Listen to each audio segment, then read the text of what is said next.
എനിക്ക് അയ്യപ്പനെ കാണണം. കള്ളം പറഞ്ഞ് ശബരിമലയ്ക്ക് പോയാ അയ്യപ്പനെ കാണാൻ പറ്റില്ല. വീട്ടിൽ പറഞ്ഞാലും കൊണ്ടുപോകും. എന്റെ അച്ഛൻ എന്നെ കൊണ്ടാന്ന് പറഞ്ഞിരുന്നു. എന്നിട്ടാണ് ഇങ്ങനെ ഒറ്റയ്ക്ക് പോണേ? അച്ഛൻ മരിച്ചുപോയി.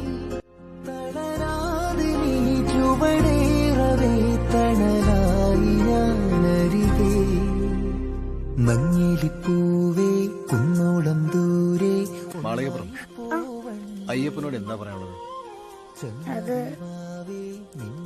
മുത്തശ്ശി പറഞ്ഞത് അച്ചായ അയ്യപ്പനടുത്ത് പോയതാന്നാ.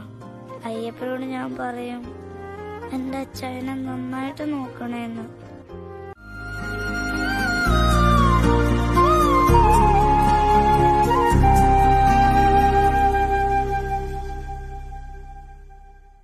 ഓമലെ മണിപ്പൈതലെ ഇടനെഞ്ചിലെ മിടിയേ, നോവിലും നിറവേകിടും ചിരിയാണു നീ അഴകേ.